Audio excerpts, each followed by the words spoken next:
హైదరాబాద్ సమావేశానికి ముఖ్య అతిథిగా వచ్చిన మన స్టేట్ అధ్యక్షులు మంత్రివర్యులు కేంద్ర మంత్రివర్యులు కిషన్ రెడ్డి గారికి, అదేవిధంగా ఆదిలాబాద్ ఎమ్మెల్యే పాయల్ శంకర్ గారికి, అదేవిధంగా Asifabad MLA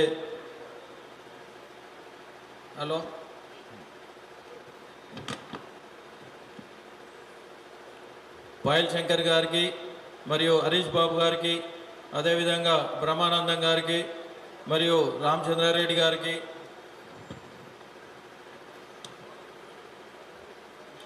teachers MLC candidate Kumaraiah గారికి, అదేవిధంగా రితీష్ రాథోడ్ గారికి, శ్రీశైలం గారికి, లింగారెడ్డి గారికి, గురువారెడ్డి గారికి, ముస్తాఫూర్ అశోక్ గారికి, అదే నగేష్ గారికి, మన ఎంపీ గారైన గూడెం నగేష్ అన్న గారికి,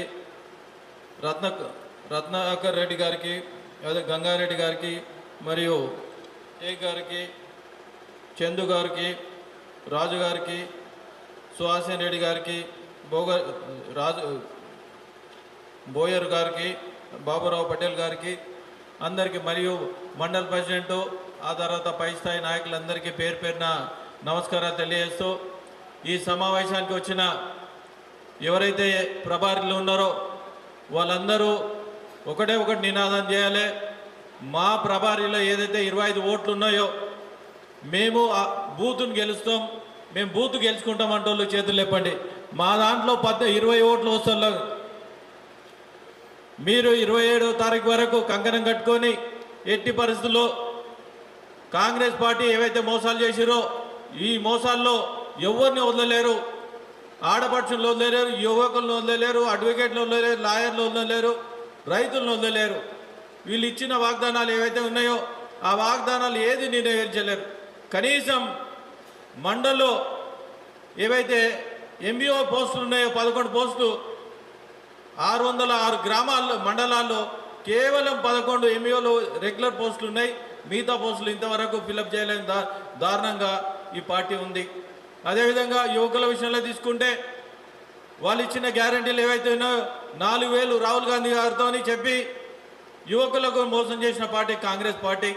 అదేవిధంగా ఇప్పుడు వాళ్ళు ఓటు అడగాలంటే 56,000 వాళ్ళు అకౌంట్లో డిపాజిట్ చేసినాకనే ఓటు అడగాలి.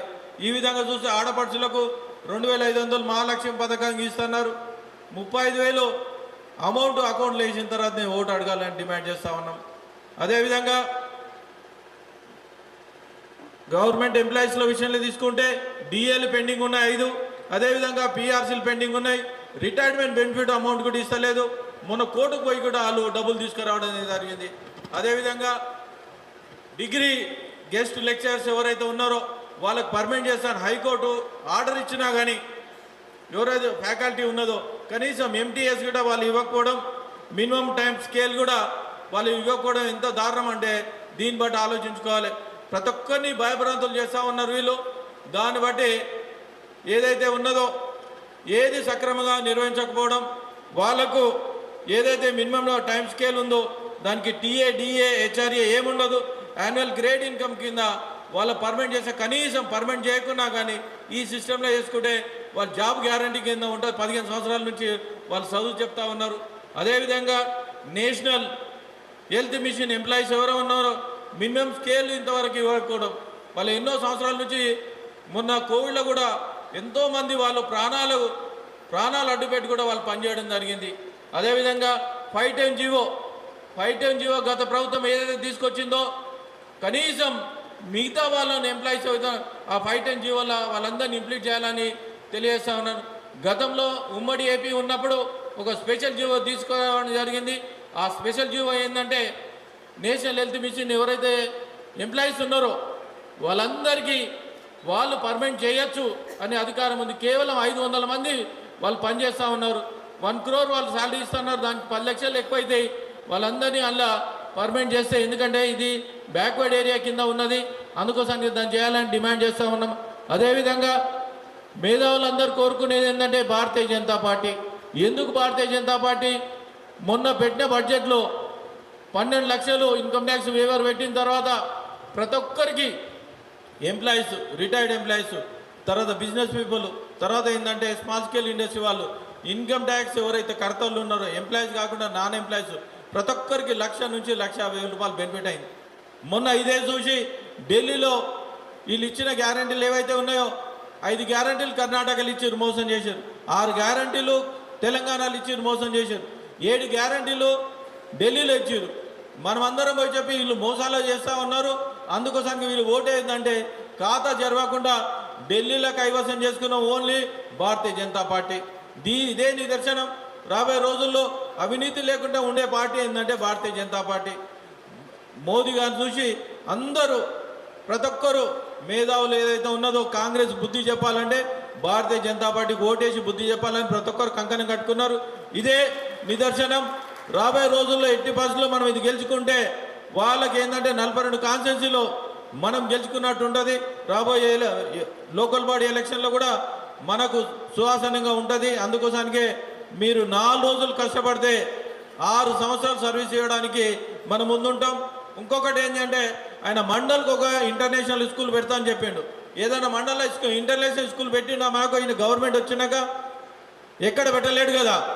దాని ధీటుగా నేను ఒకటే చెప్తా ఉన్నాను, మనం గెలిచిన తర్వాత నేను ఏదైతే శాలరీ వస్తుందో ఆ శాలరీ ఎక్కడ తీసుకోకుండా ప్రతి మండల్లో ప్రతి నెల ప్రతి మండల్లో వచ్చిన శాలరీతో నేను స్కూల్ డెవలప్ చేస్తాను కూడా నేను తెలియజేస్తా ఉన్నాను.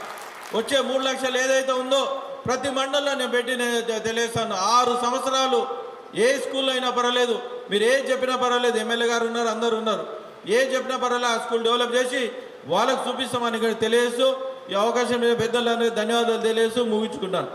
భారత్ మాతాకి, భారత్ మాతాకి జై శ్రీరామ్, జై శ్రీరామ్.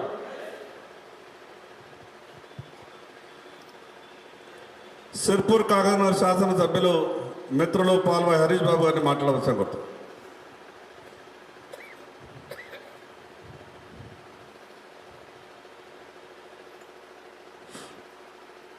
అందరికీ